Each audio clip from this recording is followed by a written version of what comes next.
Барлықтарыңызға сәлем, Дәмді Тайм каналына қош келдіңіз. Бүгінгі кезекті видео рецептінде жеңіл дайындалатын кек жасап көрсетемін. Жасау жолы өте оңай, әрі өте дәмді болып шығатын рецепт. Видеоны соңынан көруге кеңес беремін. Видеоны көруді жалғастырыңыз.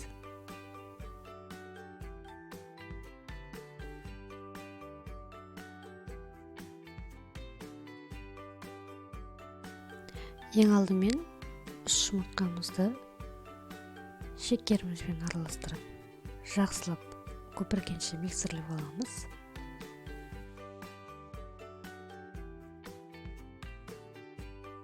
Жақсылап көпіріп миксерлеп алғаннан соң, оның үстіне қаймағымызды және де сары майымызды, сұйық майымызды салып, сұйық массаларымызды жақсылап тағы да миксерлеп аламыз.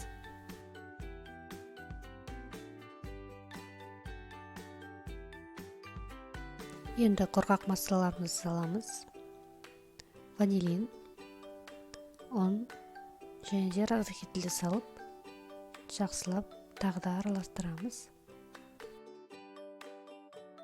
Менде осындай бұрыннан келе жатқан кекс пісіретін қалып бар. Соны бірінші ең алдымен жақсылап майлап аламын. Содан кейін үстіне осындай дайын болған тестамызды құйып шығамын. Сіздер қалауларыңыз бойынша осындай жидектер салсаңыздар болады. Мен смородина салдым. Өте әдемі болып шығады түсі. Әрі ерекше дәм береді.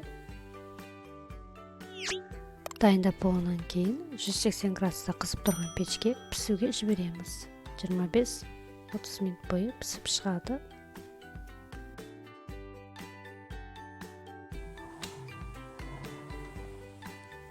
Міне қыздар, біздің кекс осылай болып пісіп шықты. Барлықтарыңызға жасап көруге кеңес беремін. Жасау жолы өте оңай, әрі өте тез дайын болады. Егер видео ұнаған болса, каналыма подписаться етіп, видеоға лайк басып, комментарий қалдыруды ұмытпаңыздар. Барлықтарыңызға ас болсын.